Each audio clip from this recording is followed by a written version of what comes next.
हमारा पहला प्रश्न है, पोल पिच आपके पास कितना है? 8 है। पोल की संख्या कितनी है? 8 है। आर्मेचर स्लॉट की संख्या निकालनी है।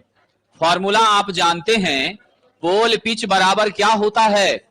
आर्मेचर स्लॉट की संख्या अब बटा आपका हो जाएगा पोल की संख्या। तो अब आप यहां से आर्मेचर स्लॉट की संख्या कैसे निकालेंगे? कोना कोनी गुना कर दीजिए। तो यानी यहां से आपको क्या मिल गया? आर्मेचर स्लॉट की संख्या बराबर पोल पिच, गुना क्या हो जाएगा? पोल की संख्या। तो अब यहां से देखिए, पोल पिच मेरे पास 8 है, अब पोल भी मेरे पास कितना है? 8। तो टोटल कितना आ गया? 64।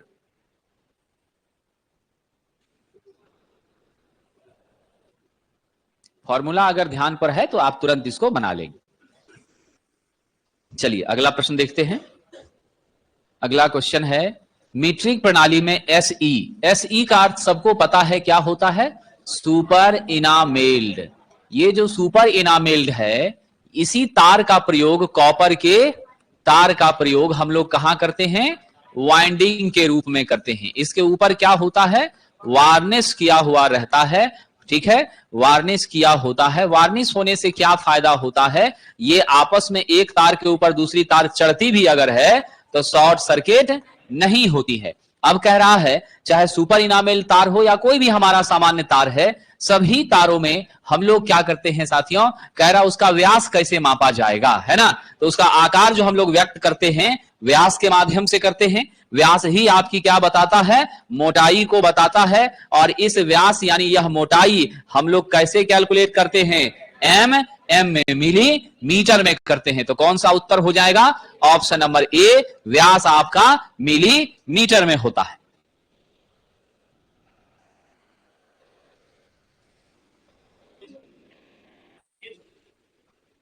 बिल्कुल भी नहीं।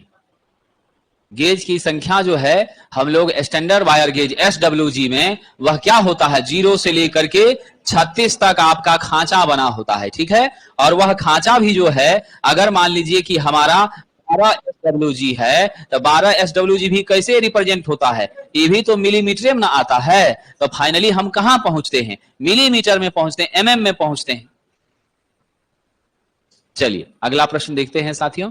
अगला प्रश्न यहां पर है, छोटे ट्रांसफार्मर की वाइंडिंग में अंतः परत चालक होता है। तो देख लीजिए जरा ध्यान से, इस क्वेश्चन थोड़ा भाग पीछे चला गया है, लेकिन ये प्रश्न संख्या कौन सा है? 3 है। ठीक है, अब कह रहा है अंतः परत चालक। क्या कह रहा है? अंतः परत चालक। इसका मतलब होता है कि एक चालक ये वाला है और दूसरा चालक यहां है, उसके बीच का ये परत जो कि यहां आपको तस्वीर में दिखाया गया है। यह जो परत है, ये सब तो आपका कॉपर का क्या है? मेरा क्वाइल है, बीच में हम सेपरेटर लगा रहे हैं। ये वाला भाग जो सेपरेटर के रूप में यूज हो रहा है, जो सेपरेटर हमारे दो क्वाइल को आपस में संपर्क होने से रोकता है और इसको शॉर्ट करने से भी क्या करता है?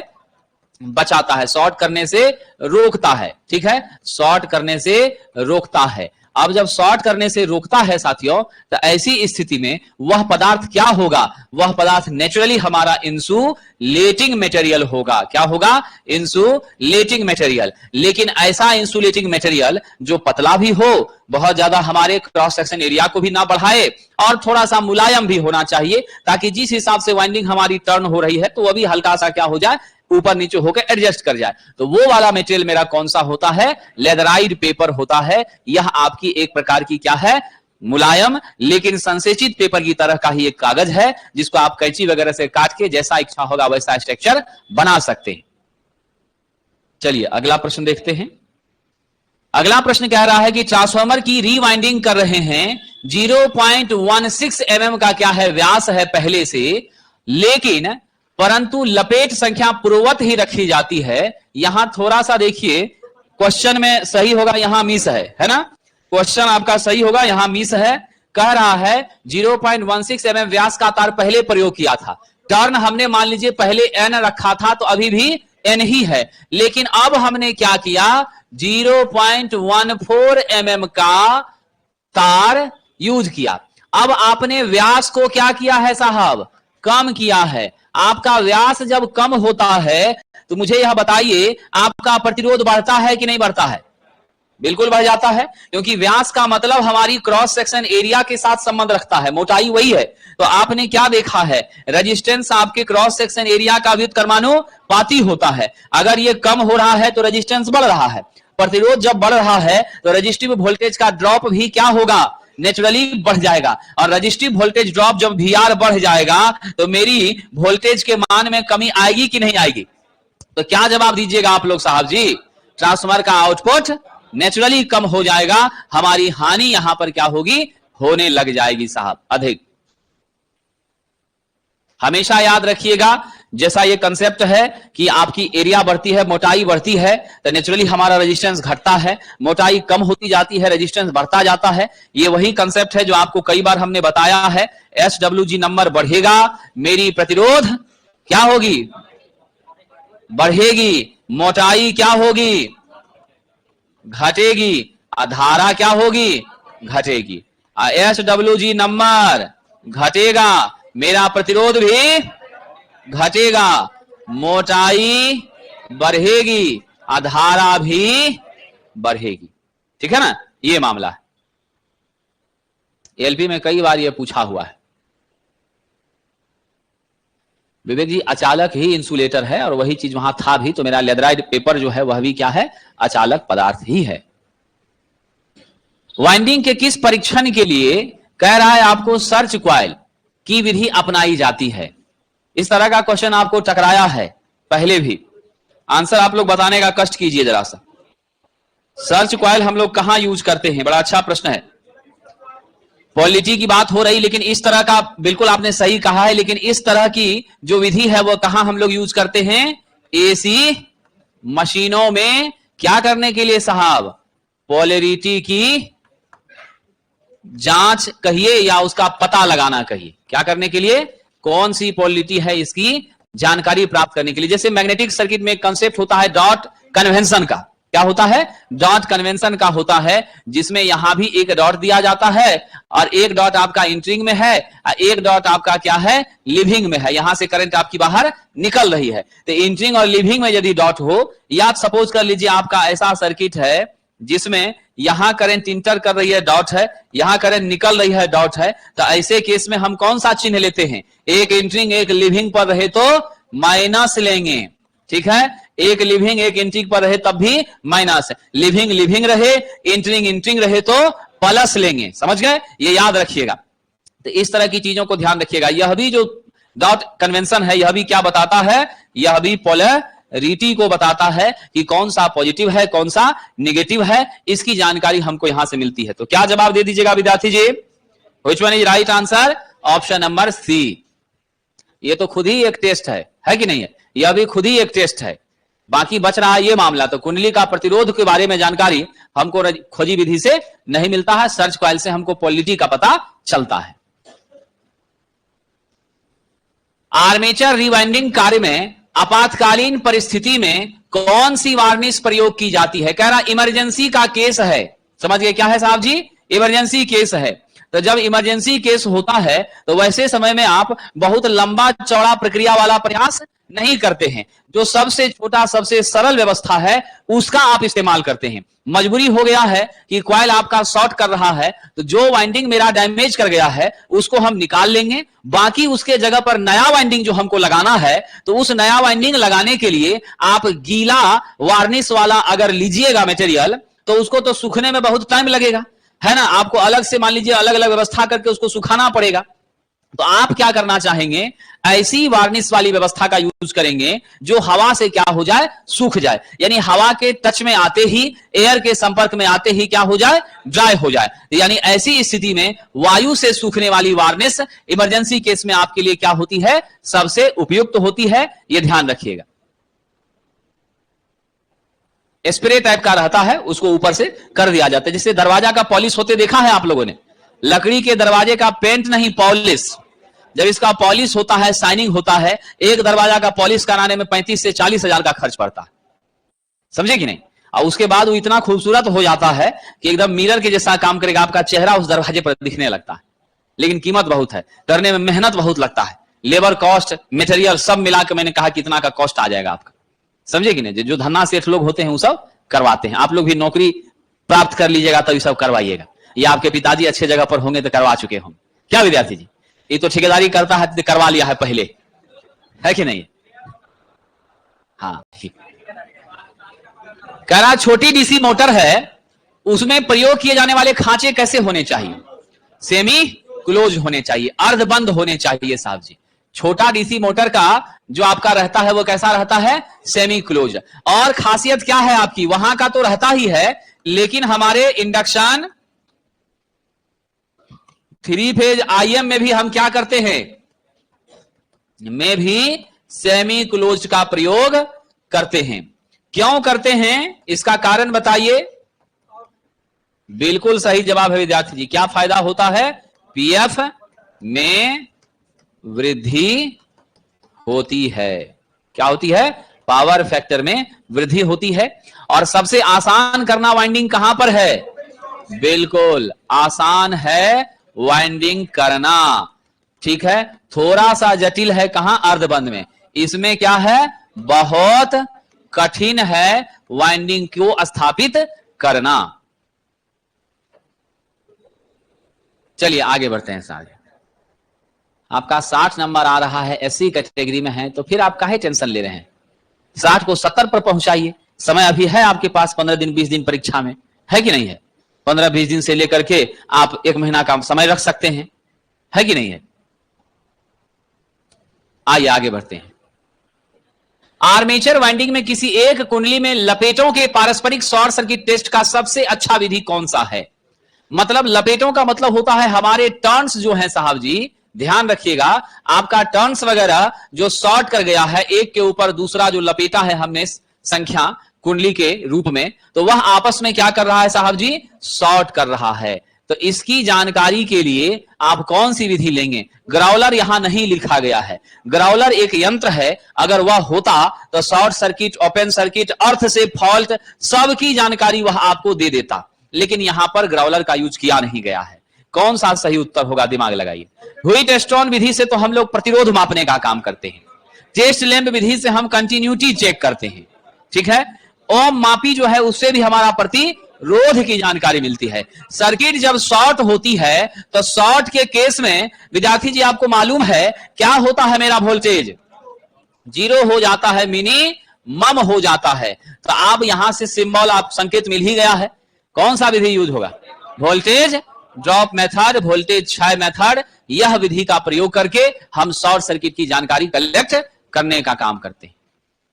तो राइट आंसर क्या है? सी। चलिए आर्मेचर वाइंडिंग में अर्थ फॉल्ट, इसका जवाब बताइए जल्दी से। क्या होता है साहब जी? ग्राउलर। ये आपकी क्या है?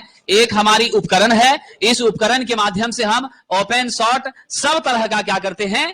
कैलकुलेशन, सब तरह का फॉल्ट को हम लोग आइडेंटिफाई करने में सक्षम हो जाते हैं, ठीक है। ये ध्यान रखिएगा। चलिए आइए विद्यार्थी, लैप और वेव वाइंडिंग में सबसे बड़ा अंतर बताइए साहब जी। लैप वाइंडिंग में ए बराबर पी होता है, वेव वाइंडिंग में कोई भी पोल हो ए बराबर 2 होता है। लैप का प्रयोग अधिक करंट और कम वोल्टेज के लिए किया जाता है, वेव का प्रयोग कम करंट और अधिक वोल्टेज के लिए किया जाता है। अब यहां से समझिए, विद्युत प्रेरण की दिशा, धारा प्रवाह की दिशा से कोई लेना देना इसका नहीं है, लेकिन साहब जी समांतर पथ की संख्या का बड़ा महत्व है। तो हमारी समांतर पथ की संख्या लैप में अधिक होती है, वेव में कम होती है। इसलिए सही उत्तर कौन सा है? ये है समांतर पथ की संख्या के आधार पर, ठीक है। चलिए, वो तो आप 10 मिनट में निकल जाएंगे, तब खूब बढ़िया से कर लीजिएगा, है कि नहीं है? वो कोई बात नहीं है, पढ़ाई का ही गपशप हो रहा है और कोई गप थोड़े आप लोग करते हैं, है कि नहीं है। लेकिन वो तो हम 5 मिनट में अब निकल जाएंगे, तो अच्छा से कर लीजिएगा, सीटी उटी भी बजा लीजिएगा, कम से कम वही है तो 2-4 मिनट रुक जाइए, ठीक है कि नहीं। चलिए, 10 पोल मोटर का पोल पिच 2 है, स्लॉट की संख्या निकालनी है। तो आपके पास पोल की संख्या है 10, पोल पिच कितना है? पोल पिच कितना है साहब जी? 2। अब आपके पास पूछ रहा है नंबर ऑफ स्लॉट्स। ये क्या होगा? याद है आप लोगों को फॉर्मूला? हमारी जो है पोल पिच का मान कितना होता है? पोल पिच बराबर आपका साहब नंबर ऑफ स्लॉट्स बटा आपका नंबर ऑफ पोल्स होता है। अब आप यहां से क्या करिएगा? नंबर ऑफ स्लॉट्स बराबर पोल पिच गुना नंबर ऑफ पोल। तो पोल पिच मेरे पास कितना है? 2 है। अब पोल मेरे पास 10 है, तो टोटल कितना हो गया? 20 हो गया। ऑप्शन नंबर बी को लेकर के आप आगे बढ़ेंगे। चलिए,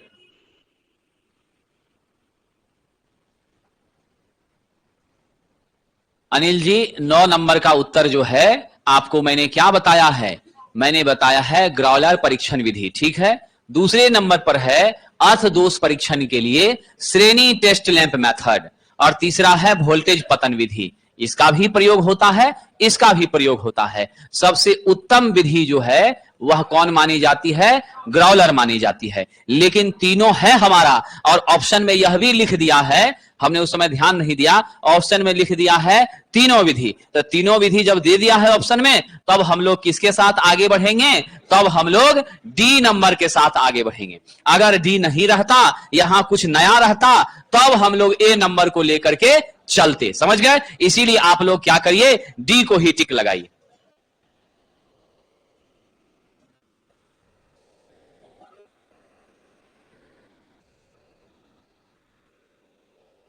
अब आइए, किसी 4 पोल का विद्युत डिग्री पूछ रहा है। इसका 2 तरीका है।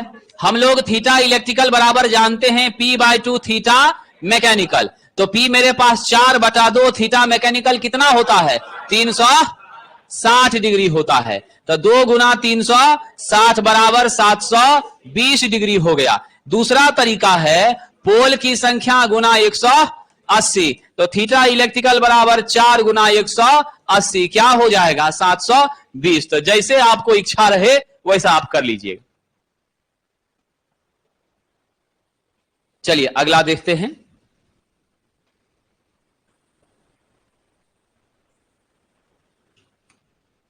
अल्टरनेटर में डैम्पर वाइंडिंग का प्रयोग क्यों किया जाता है साहब? आप सबको मालूम है डैम्पर वाइंडिंग कहां इस्तेमाल होती है? पोल, ये हमारा पोल का शू है नेचुरली। अब ये वाला जो भाग है ना, यहां पर ही हम लोग क्या करते हैं? डैम्पर वाइंडिंग का स्थापना करते हैं। कंपनसेटिंग वाइंडिंग भी यहीं लगाई जाती है। लेकिन ये डैम्पर वाइंडिंग कहलाती तो है, बट ये वाइंडिंग नहीं होती। क्या होता है यहां पर? कॉपर के नंगे साहब जी, यानी बेयर कॉपर का क्या होता है? बेयर कॉपर का कंडक्टर हम लोग लेते हैं, और यह किस रूप में होता है? छोटा छोटा बार के रूप में, सरिया के रूप में, टुकड़ा के रूप में रहता है, ठीक है। और इसका जो उपयोग है यह विशेष रूप से कहां किया जाता है साहब जी?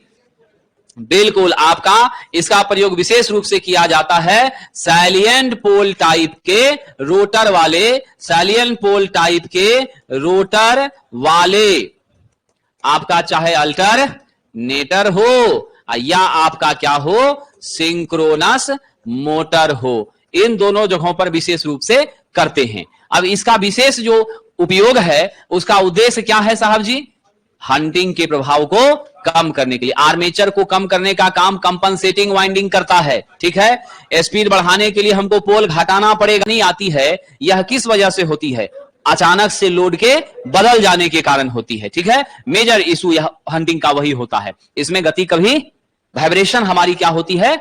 मशीन के अंदर आना शुरू हो जाती है, झटका जैसा प्रतीत होता है। गति के मान में नेचुरली क्या होता है? काफी ज्यादा परिवर्तन होना शुरू हो जाता है। निम्नलिखित कथन को पढ़िए, सही विकल्प बताइए। सिंक्रोनस मोटर में प्रयुक्त शॉर्ट पिच वाइंडिंग विरूपित हार्मोनिक्स को कम करती है, यानी शॉर्ट पिच वाइंडिंग से डिस्टॉर्टेड हार्मोनिक्स में कमी आती है। यह बात बिल्कुल सत्य है। दूसरा कह रहा है तुल्यकाली मोटर में प्रयुक्त शॉर्ट पिच वाइंडिंग में कम ओवरहैंग कॉपर की आवश्यकता होती है, इसलिए मित व्ययी होता है। साहब जी, शॉर्ट पिच वाइंडिंग में फुल पिच वाइंडिंग से तो कॉपर कम लगता है। अब कॉपर जब कम हो गया तो रेजिस्टेंस भी कम हो गया, रेजिस्टेंस कम हो गया तो नेचुरली लॉस भी कम हो गया। यानी यह भी स्टेटमेंट क्या है? सही है। यानी स्टेटमेंट 1 स्टेटमेंट 2 दोनों सही है। तो कौन सा उत्तर लीजिएगा? सी नंबर लीजिएगा, दोनों क्या है? सही है। आइए आगे बढ़ें। 6 पोल मशीन के लिए फुल पिच वाइंडिंग का कॉइल स्पैन, अब जल्दी से जरा बता दीजिए। हमारे पास साहब जी क्या कह रहा है? Full pitch winding. अब इसमें तो कुछ कहना ही नहीं है, पोल की संख्या जो भी हो, फुल पिच वाइंडिंग में क्या होता है? मेरा पोल पिच किसके बराबर होता है? क्वाइल पिच के बराबर। और इसका मान कितना होता है? 180 डिग्री। लेकिन ये 180 पोजीशन के आधार पर होता है, इसीलिए मैकेनिकल की इलेक्ट्रिकल।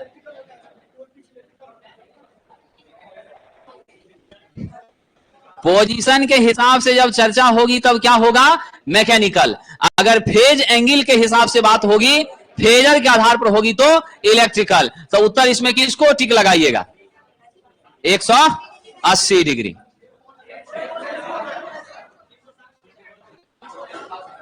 छह पोल के लिए फुल पिच वाइंडिंग का कॉइल स्पैन। ठीक है, अब देख लेते हैं फुल पिच वाइंडिंग का कॉइल स्पैन कितना होगा।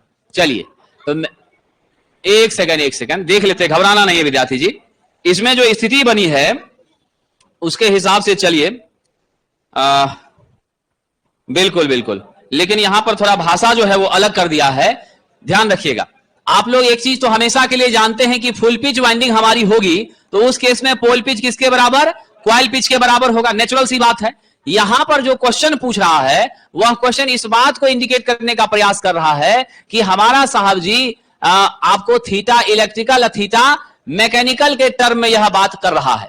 इस कारण से हम लोगों को, क्योंकि नॉर्मली यही कंसेप्ट होता है कि पोल पिच क्वाइल पिच के बराबर होती है, बट हमारे पास पोल की संख्या कितना दे दिया है? 6 दे दिया है। अब जब पोल की संख्या 6 दे दिया है और फुल पिच हमारा कितना है साहब जी? 180 डिग्री है, तो अब आप निकाल लीजिए क्वाइल पिच या क्वाइल स्पैन। ठीक है, जिसको हम कैसे सूचित करते हैं विद्यार्थी जी? Theta mechanical. अब थीटा मैकेनिकल किसके बराबर होता है? 2 इंटू थीटा इलेक्ट्रिकल बटा पोल होता है। अब जरा सा चलिए, 2 का 2, थीटा इलेक्ट्रिकल कितना मेरा हुआ? 180। अब बटा पोल कितना? 6। 2 से 6 कट गया कितनी बार में? 3 बार में। 3 से कट गया 60 डिग्री में। तो हम उत्तर किसको लेंगे? ऑप्शन नंबर डी को लेंगे। ठीक है,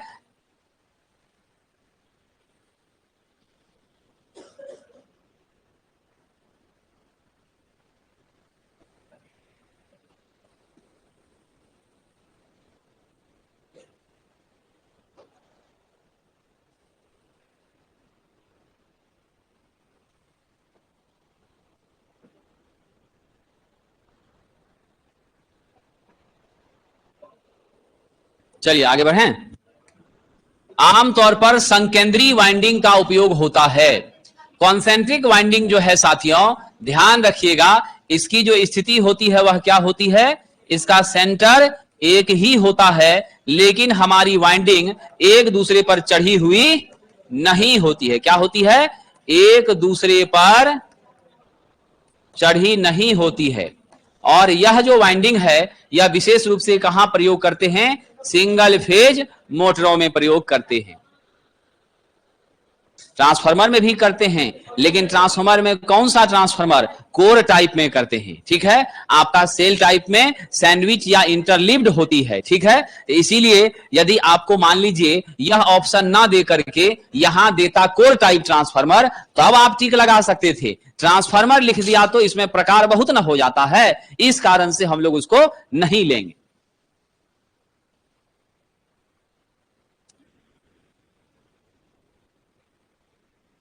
किस प्रकार की वाइंडिंग में कुंडली एक दूसरे के साथ परस्पर छादित होती है, ओवरलैप होती है? तो ये कौन सा वाइंडिंग है? आपका चेन वाइंडिंग है। कौन सा वाइंडिंग है? Chain winding. चेन वाइंडिंग में एक दूसरे से लिंक बिल्कुल बना रहता है, एक दूसरे को टच भी करती है, जुड़ी भी रहती है, टच भी करती है।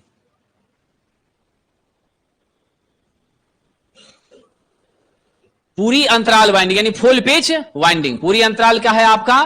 Full pitch winding. साहब जी, फुल पिच वाइंडिंग क्या होता है? जब क्वाइल पिच किसके बराबर हो जाए? पोल पिच के बराबर। तो कौन सा उत्तर है? क्वाइल अंतराल पोल अंतराल, यानी coil gap pole gap, coil pitch pole pitch, coil span pole span के बराबर होगी तो क्या कहलाएगा? नेचुरली हमारा साहब फुल पिच वाइंडिंग कहलाएगा। अगर उससे कम रहेगा तो शॉर्ट पिच कहलाएगा। एसी वाइंडिंग में पिच फैक्टर जो है वह क्या होता है साथियों? पिच फैक्टर आपसे पूछ रहा है। पिच फैक्टर को ही हम यहां गैप फैक्टर कह रहे हैं, गैप अंतराल कर रहे हैं। बताइए क्या होता है पिच फैक्टर? बढ़िया से सोच के बताइए, पिच फैक्टर का क्या सूत्र होता है विद्यार्थी? एस कितना हो जाएगा? वाइंडिंग पिच बटा पोल पिच होती है। पिच फैक्टर क्या होती है? वाइंडिंग पिच बटा पोल पिच होती है। तो ऑप्शन नंबर क्या देंगे? डी नंबर देंगे। पिच हो, स्पैन हो, गैप हो, ये तीनों पर्यायवाची शब्द है, सिनोनिम है विद्यार्थी जी। चलिए अगला प्रश्न हम लोग देख लेते हैं। यदि कुंडली विस्तृति पोल अंतराल से कम है, यानी coil span is less than pole span, यानी आपका क्वाइल पिच कह रहा है लेस है किससे? पोल पिच से। यानी स्थिति आपकी ऐसी है, आपका जो वाइंडिंग है इस प्रकार का है साहब जी, ऐसा वाइंडिंग है, ठीक है। ये जो मान है 180, ये मेरा बीटा 180 माइनस बीटा है, और पोल पिच मेरा कितना है? 180 है। तो अब के सिचुएशन में ये वाली वाइंडिंग कैसी वाइंडिंग कहलाएगी? शॉर्ट पेच्ड वाइंडिंग कहलाएगी या कॉर्डेड वाइंडिंग कहलाएगी। तो हम कौन सा उत्तर दें? आंशिक अंतरालित, यानी यही आपका क्या होता है? Short corded. ना फुल्ली है ना ओवर है। कौन सा उत्तर सही है विद्यार्थी? ऑप्शन नंबर ए सही है। तो चलिए आज हम लोग यही रुकते हैं। बहुत बहुत धन्यवाद विद्यार्थी।